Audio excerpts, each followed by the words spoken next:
Team USA dropped 15 runs in their exhibition opener, but the only lineup, in my opinion, that's scarier than theirs, where's Dodger Blue?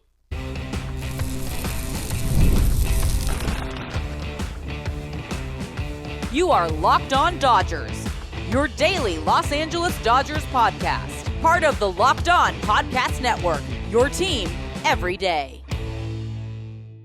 What's up, everybody? I'm Harry Ruiz. That's Travis Rodgers, and it's time for Locked On Dodgers, part of the Locked On Podcast Network, now the #1 sports podcast network. On today's show, Kyle Tucker steps away from the Dodgers, but for the best reason possible. Roki Sasaki stepped away during the first inning, but then came back and went from disaster to electric in like a 30-minute span. What in the world happened? But first, we're doing it right now. Dodgers versus Team USA, hypothetical game. Who wins, Travis? I'd like to see it. I know that. We can talk about who might win, but I know that I'd like to see that game being played. We'll get into it on today's episode of Locked On Dodgers, brought to you by MLB The Show 26. Visit MLB.show/Locked On and use code Locked On to unlock a pack for use in Diamond Dynasty. Pre-order now, available March 17th on PlayStation 5, Xbox, and Nintendo Switch, rated E for everyone. Weekdays, Travis, he sets the tone on 710 ESPN LA from 3 to 6 p.m., holding it down on the Travis and DeMarco show. And no matter where you are, SoCal or not, the ESPN LA keeps you plugged in. For me, when I'm not on the call for USC football in Spanish, this is where I lock in. Dodgers, conversations, real breakdowns, honest reactions, and just chats to build us together. If this is your first time here, you're right where you're supposed to be. And if you're an everydayer, you already know this show doesn't move without you. If you're watching on YouTube, tap like, drop your takes in the comments, and subscribe so you don't miss a day. If you're listening on Apple Podcasts, Spotify, or wherever you get your shows, a 5-star rating goes a long way in helping other Dodgers fans find our show.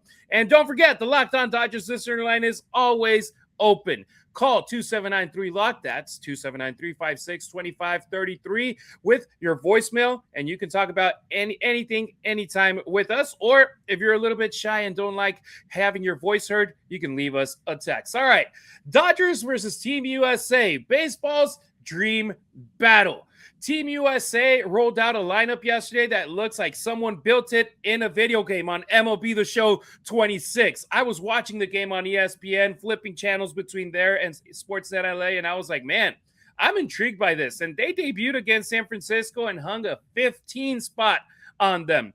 It wasn't subtle. It wasn't quiet. It was loud. Travis, do you want me to run down that lineup that they threw up in the first inning? Sure.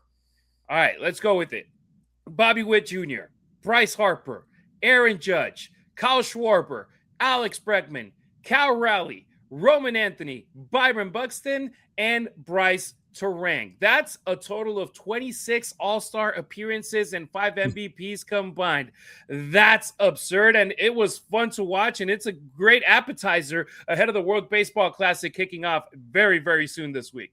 Yeah, no, that is widely considered to be the best American team that we've run out in the WBC since we started doing this tournament a few years ago. So that is about as loaded as it gets. Like, you're talking about those MVPs, that's a lot of MVPs. The Dodgers have a lot of MVPs too. Shohei's got 4, Freddie's got 1, Mookie's got 1. So they certainly put together their own roster as well. It is really I think this is one of the best ways to kind of illustrate just how good the Dodger lineup actually is. That if you took a lineup of just the very best American players and put it up against the Dodger lineup, it's pretty darn close, right? That it's actually, I'm not so sure that it's not tilted more towards the Dodgers, quite frankly, because I think that the Dodger pitching might actually be better. And this is assuming everybody is at full strength, right? Like, so they get Skeens and Skubal and all of those guys to go as deep into games in a regular season. But if I've got Yamamoto and Snell and Ohtani, I'm not giving up a backseat to anybody. If I've, Cal Raleigh or Will Smith, I mean, Raleigh might hit some more home runs. I don't know if Will Smith isn't just as good of a player as Cal Raleigh. If Judge is the best guy on the American team, is he better than Ohtani? No.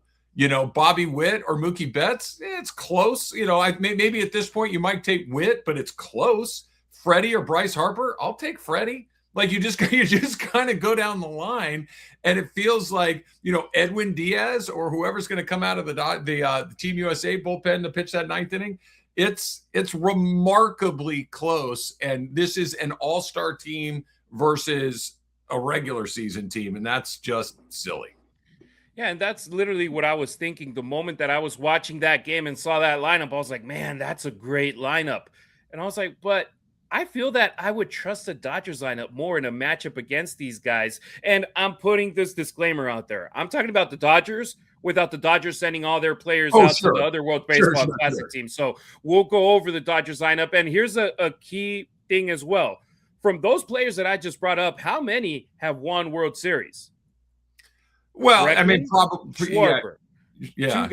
Two guys that won the World Series, Astros, Cubs. It's like, hey, that's cool. The Dodgers, this is a team that they're used to getting those rings on their fingers. I mean, 2 years in a row, it's unfair to say, okay, we got 50-something rings versus two, because they literally just won it right now. But overall, as a team, that's a factor as well. You're talking about an all-star squad that you put up together to play for 2 weeks. And you're talking about the Dodgers, a team that has been together for the most part in that lineup for a couple of years, and that they know each other over a very long period of 2 years. Yeah, I think there's a little there. I don't know how much.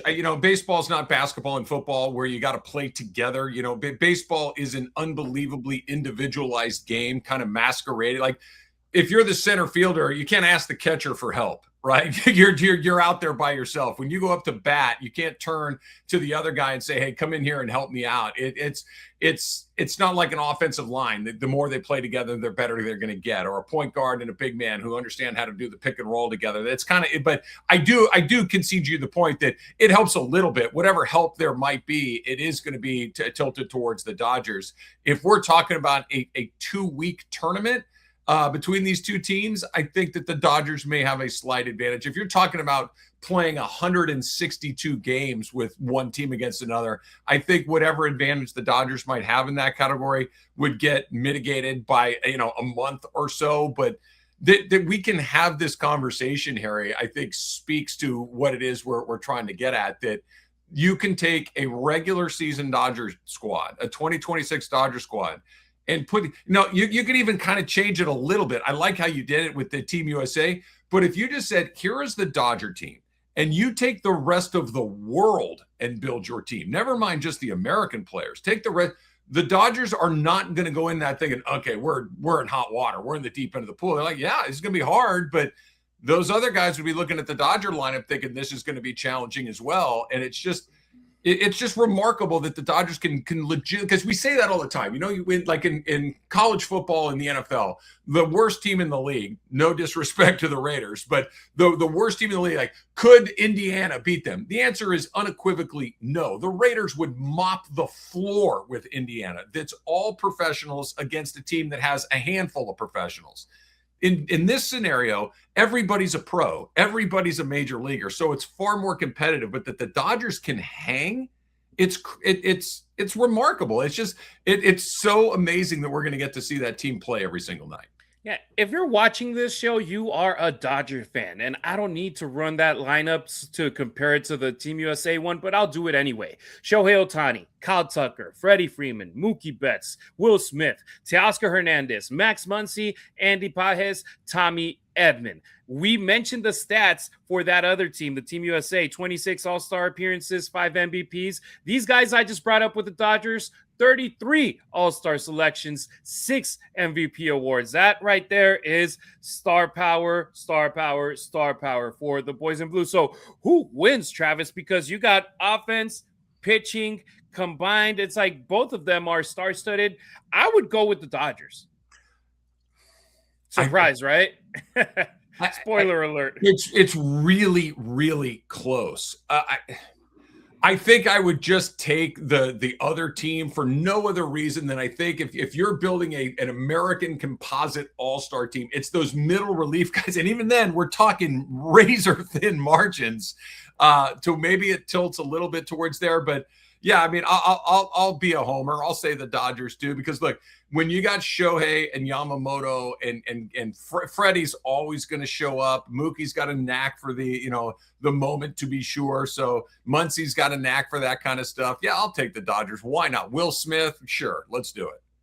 In a 1-game scenario, it's a coin flip. But in a 7-game series, I'd say give me the Dodgers. And just to be like respectful to Team USA, Dodgers in 6. Because talent wins games, but continuity, chemistry, and depth wins series. And I feel that the Dodgers are there.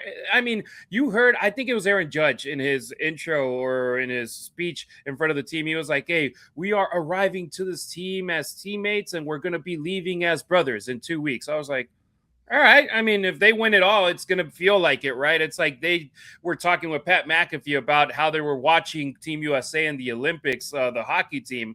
And they were like, hey, man, we got to do the same thing for our country now. And I was like, well, it's two completely different beasts, getting a gold medal around your neck and getting a win in a World Baseball Classic where there's a prize. And it still doesn't have the legacy that an Olympics or a World Cup in soccer have. No, and it's sports. Hockey players have to play together, right? They have to trust one another to be in the right spot. They have to do things collectively, that if I don't do my job, you can't do yours. No matter what Aaron Judge does, it doesn't affect Bryce Harper. No matter what Bobby Witt does, it doesn't affect Kyle Raleigh. It's just it's the nature of the sport. The we're in this together thing. In baseball, it really doesn't. Baseball's an individual sport. They're all on but there is no help coming. You're out there by yourself. Now, you can pick guys up by getting a hit after a guy strikes out and that kind of stuff, but this is not hockey and football and soccer and these other sports where all the pieces have to work at the same time for the same way. Baseball's just not like that. I've always kind of thought that this idea of cohesion, like the A's in the 70s, they all hated each other's guts. The Yankees of the late 70s hated each other's guts. They were really good teams. They won the World Series multiple times. So I've always kind of thought that's a little bit overrated in baseball particular. In other sports, it's incredibly important, but in baseball, I think it's less so. Yeah, there's parts where Freddie Freeman bails out Mookie Betts a couple of times in games in and games out. The wheel play that the Dodgers executed in the playoffs as well. You got teammates helping each other out, but it's not as much as other sports. I agree with you right there, but give me the Dodgers over Team USA. You're watching right now. Let me know in the comments below. In a hypothetical game between the Dodgers and Team USA, who would you pick? But I'm talking about full force. I'm not talking about like today, Wednesday, March 4th. It's going to be whatever's left of the Dodgers versus Team Mexico. Who would win? No, I would love to see, and maybe that's an all-star game in the future. The Dodgers versus Team USA versus the rest of the All-Stars in the big leagues. I mean, the NBA tried it out, and it kind of worked, or at least it was more entertaining than previous years. Let's see if there's a change, and the Dodgers, we're the bad boys of baseball, so let's see if they add it. All right, next on Locked On Dodgers, Roki Sasaki might be the most fascinating pitcher in baseball right now, but not for all the right reasons. He had an inning so bad you thought he'd lost it, and then he came back into the game 2 innings later, reminded you why the Dodgers believe in him a lot. College basketball, it's that time of year, right? Non-stop, big games, tight spreads, momentum swings every single night. We're talking from early in the morning, early tip-offs in these conference tournaments to late night West Coast shootouts. There's always action on the board. And right now, FanDuel is giving you a way to turn that energy into even bigger potential wins with a college basketball parlay profit boost. You can build any college hoops parlay you want. You can look at those rivalry games. You can look at those games between ranked teams. You can go long shots if you want, whatever works for you. You can mix spreads, totals, player props to match how you see the slate playing out to your advantage. Then you apply the profit boost and you instantly bump up that potential payout, right? You got teams in your area that you love. Absolutely. You want to get in on SC, UCLA, the women's tournament, whatever it is you like. Go safe, go bold, ride with the team you've been following all season long. It's your parlay, your style, now with more upside behind it. So head to FanDuel.com to get started. That's FanDuel.com. FanDuel, play your game. When work is piling up and that one open role is still empty, you don't have time to wait around. That's where Indeed sponsored jobs comes in. Sponsored Jobs puts your listing in front of people who actually fit the right skills, experience, and location, so you're not just crossing your fingers that the right candidate stumbles across your listing. In fact, while I've been talking, 27 hires were made on Indeed worldwide, according to Indeed data. Locked On Dodgers listeners get a $75 sponsored job credit to give your post the boost that it deserves. Go to Indeed.com/podcast to get started and support the show. Need to hire? This is a job for Indeed sponsored jobs. Visit Indeed.com/podcast to get that $75 sponsored job credit. Terms apply. Thank you for making Locked On Dodgers your first listen of the day, and thank you for making Locked On the #1 sports podcast network. Don't forget to check out the Everydayer Club for ad-free episodes and access to a group chat on Discord with us and other listeners of this show. Tap the link in the show notes or go to lockedondodgers.supercast.com to join the community. Roki Sasaki from Meltdown to Masterclass. Sasaki's afternoon yesterday against the Guardians started off with a nightmare, with 4 straight fastballs to Steven Kwan all over the place. Walk, which, by the way, the 4th ball, it was a ball. It got called a strike. And first batter of the game, Travis, they were tapping their helmet. And actually for Sasaki in that first inning, 2 batters tapped the helmet to get balls, but it is what it is. It was walk, single, walk, fastball in the zone that got demolished for a grand slam. And 23 pitches, 8 strikes, no outs later, he was yanked out of the game. But this is the beauty of spring training and one of the big pros. You can take players out and then bring them back in later in the game, and that's what ended up happening with Roki Sasaki. And then second and third innings, 6 up, 6 down, and it's like, okay, like you say, Travis, it's like you don't put a lot of stock in spring training, but at the same time, I think that there's times where you can see, okay, this is the Roki Sasaki that we saw at the beginning of last year before he went on the IL, before he went into AAA action, where he was struggling at the beginning of the games. And some way, somehow, he came and saved us out of the bullpen in late October for the Dodgers. Yeah, I think this is my point on spring training, like you mentioned. Like I'm not saying spring training is unimportant. I'm saying the results of each individual performance are unimportant. The results of the games are unimportant, not necessarily the performances of the players and how they're able to develop or not develop. It's kind of like a laboratory. Like you're experimenting with some stuff. You want to see how people react. You can pull a guy out of an inning and then just put him back in later. That's because what he's doing isn't nearly as important as how he's going to respond. And I think that's what they were looking at yesterday. And he responded really well. I think, we've talked a lot about this. The everydayers will know this is why you got to be an everydayer. I think for me, at the top of the list, the #1 story coming into this season is how is Mookie going to bounce back offensively? I think number 2 might be Roki Sasaki. I think number 2 is what is he? How far along in his development is he? Is he better suited as a relief pitcher than he is as a starting pitcher? Are the Dodgers going to try to shoehorn him into that rotation because that's what they think he'll be best at, and they're willing to live with some bumps and bruises along the way to get him ready for whether it's later this season, whether it's the season after that, whether they're trying to make sure that he's at his best in 2027, 2028 and beyond.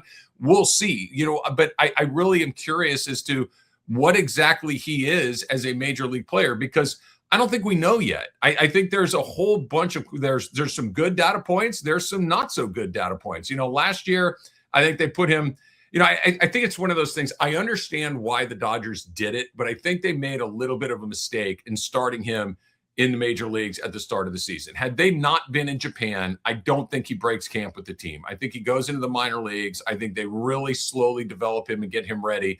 But because it was in Japan, because, maybe it was a sweetener to get him to sign with the Dodgers, we'll let you pitch in Japan in that game. I don't know exactly what it was, but he struggled. He didn't pitch well. We all saw what he, happened in the dugout at Dodger Stadium, where he had tears in his eyes. He was kind of overwhelmed by the whole moment. And I think Dodger fans felt bad for him because you could tell it's just like, wow, this is a lot. And he was really struggling with it.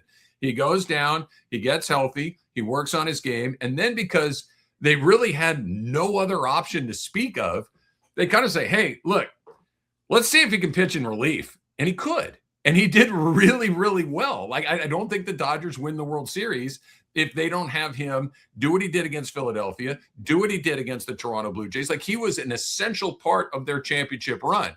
Now, does that translate to this year? We'll see. You know, we're going to see what it looks like. But I think he's nothing but question marks. I think he's nothing but talent.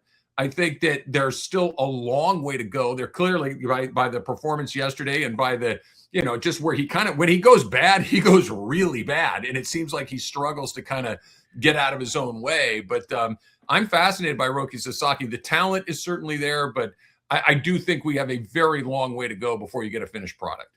And I feel that was the problem, that it didn't look like he was shaking off rust. It looked like mechanical chaos up from the mound for Roki Sasaki, and that's what you want to avoid. And if there's a place where you try to fix that, it's here and now during spring training, and it's been back-to-back appearances just to, if it happens again next week, then I would be sounding the alarms. And it's like, okay, what is going on right here, and what needs to get fixed? What does Mark Pryor needs to get his hands on him and be like, hey, let's do this, let's do that? Because in the regular season, they won't be able to do that. He would have to stay out there in the first inning until he gets 3 outs or he gets yanked, and then it's a bullpen game the rest of the way. So it was good that he was able to get that experience. And I was watching the game, and Roberts went out there, and usually what happens when you take out a pitcher, you just grab the ball, tap him in the butt, get out of there. He stayed out there with Roki, and he was talking with him. He was calm. He was talking with him. And then Roki went into the clubhouse for a bit, came back out, and then went out there for the second and third innings, and he looked good.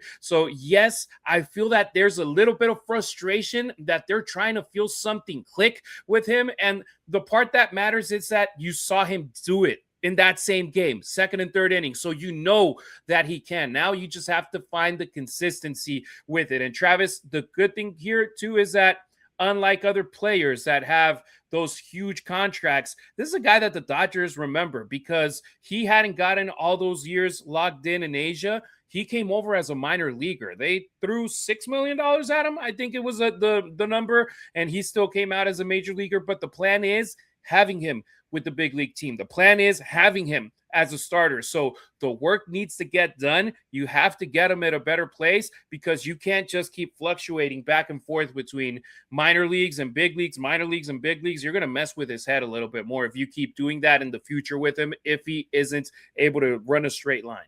Yeah, I don't know if frustration's the word I'd use. I think it's just a developmental thing. Young players struggle, you know, and you can't lose track of the fact that he is a young player. This is somebody that is still incredibly inexperienced when it comes to pitching in the major leagues. Despite having a good deal of success at the end, he's still figuring his way through this league. And I do think they have the luxury of time. They do have the luxury of allowing him to figure it out, whether that's in the big league level, whether that's at the minor league level. Like if he were pitching for the Giants or the Padres or like that would be a, hey man, you got to get this thing going. The Dodgers have the benefit of time. They have the benefit of a lot of other talented arms in the organization to where if he does need to tweak something mechanically, if he does need to tweak something, you know, between his ears or whatever it is, and just kind of get ready, they have the luxury of doing that. I think you saw it last year where they brought him up and it didn't work. And they basically said, hey, listen, we got a lot of work to do. Let's do it down in the minor leagues. Let's not do it up here. And I think that's a possibility again this year. I hope not. I hope he pitches in the major leagues. I hope he pitches well, but they do have other options. They do have other guys, and they have, and he's a young player. And, you know, young players typically have good days, bad days. Sometimes it's in the same day. And I don't think he's going to be different than most.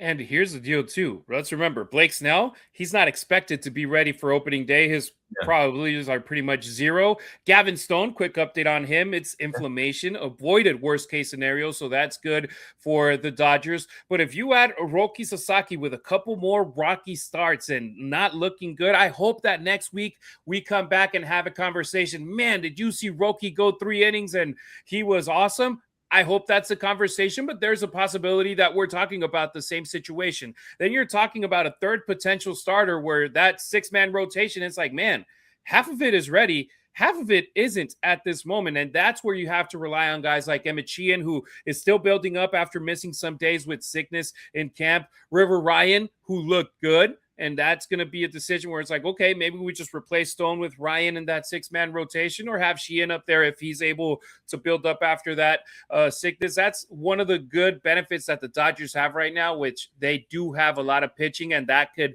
buy Roki more time to get better to that spot where he's supposed to be? Yeah, they have options, and in a perfect world, he's ready to go. But if he's not ready to go, I don't think they're going to try to shoehorn it in just because they have to do it. There are plenty of options. We've seen him do it, and not to be a broken record, but they're getting ready for the last part of the season, not the first part of the season. And if that means they need to tinker and pitch guys that, maybe we're not, maybe there's a Bobby Miller moment, or who knows? I'm just throwing names out there, but they have plenty of other options that they can go to. It's not like they have to say, well, we got no other choice. Throw him out there, sink or swim. They have lots of options.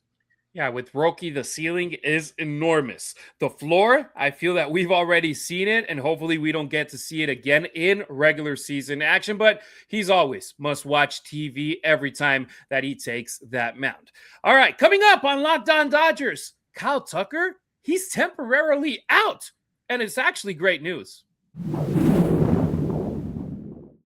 I'm excited to shout out today's sponsor, MLB The Show 26, because if you love baseball, this game absolutely delivers. It pulls you in, and suddenly an hour disappears. The gameplay is smoother, the details are sharper, and once you start a game, it's really hard to put that controller down. For me, it's the closest thing to being on the field without lacing up cleats. Whether I'm grinding through a season, jumping into quick games, or just trying to square up that perfect pitch, it feels authentic every single time.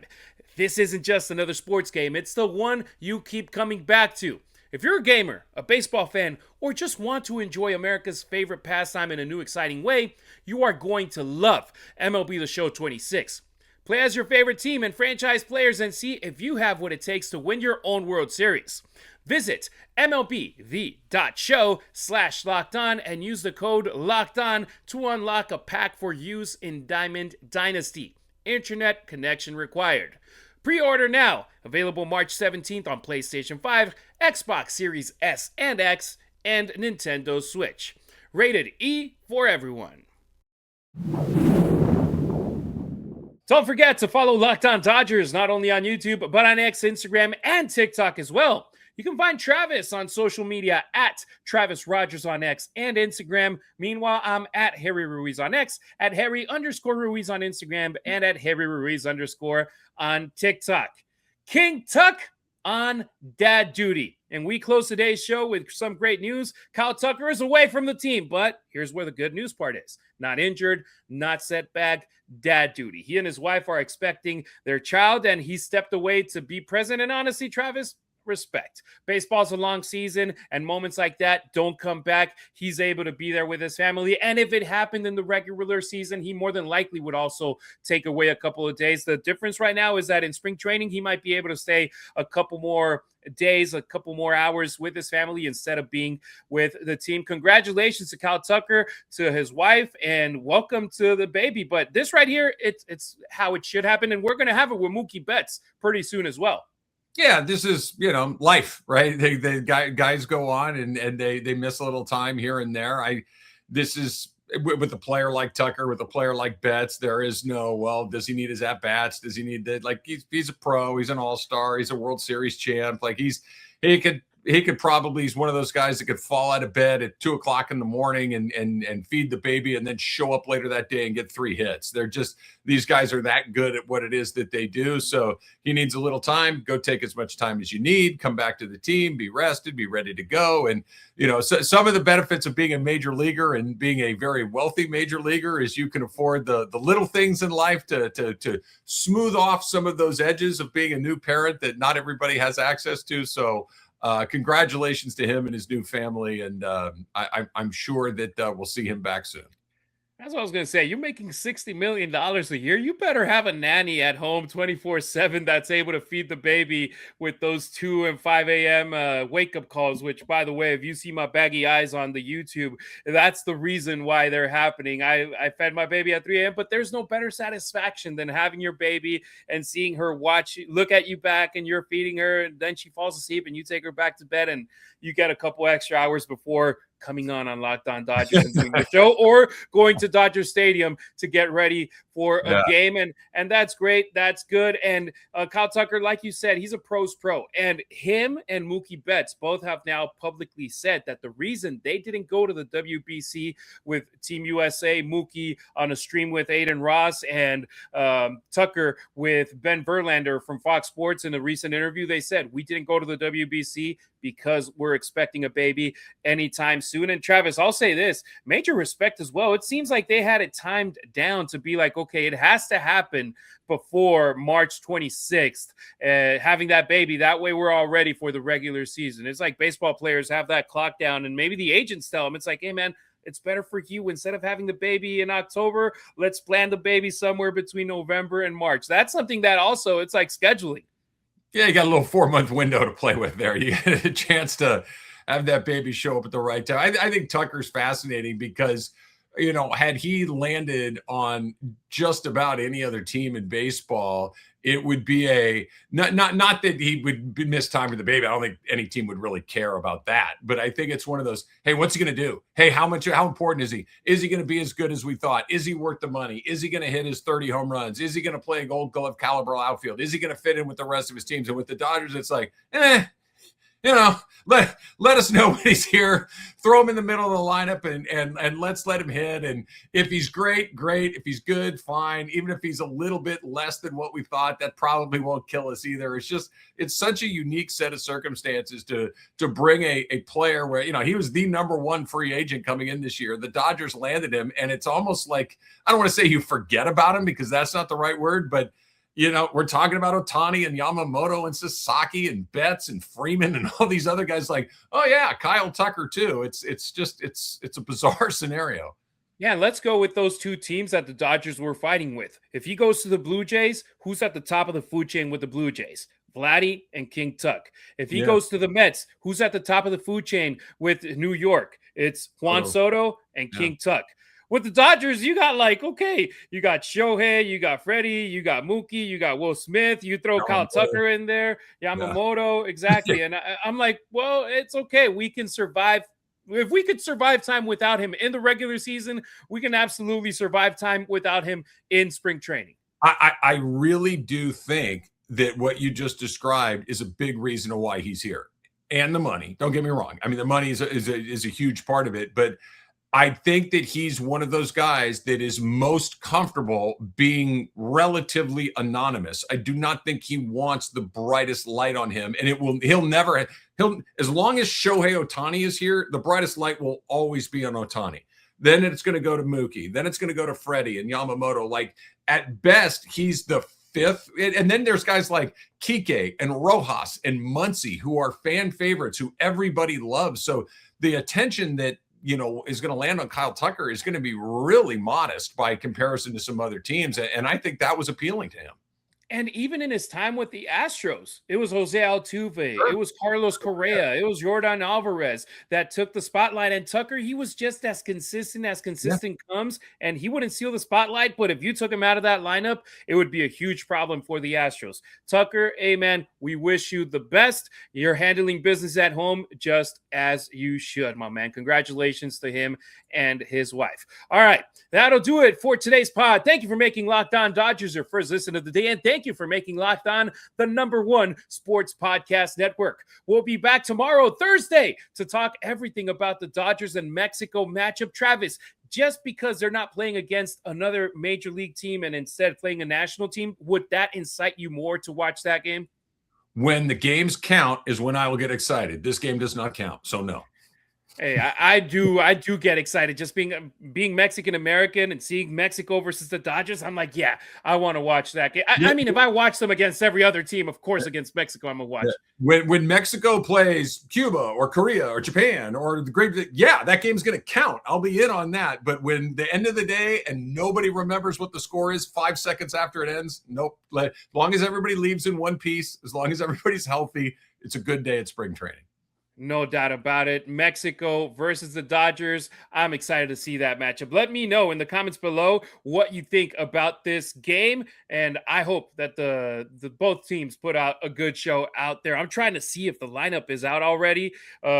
to see if who the Dodgers are sending out there, because I got a feeling that because it's not another major league team, the Dodgers are actually going to send out most of their major leaguers out there that they have available to play and put on a good show. All right, if you never miss an episode, the Everydayer Club is built for you. Get Locked On Dodgers ad-free, plus members-only Discord access and more. Head to LockedOnDodgers.supercast.com to join the club. For those of you on video, we send you to the first ever 24/7 National Locked On Podcast Network YouTube channel. On audio, make sure you make your second listen Locked On Fantasy Baseball as you gear up for the MLB season. Travis and I appreciate you riding with us. Until next time, keep it real, keep it Dodger Blue.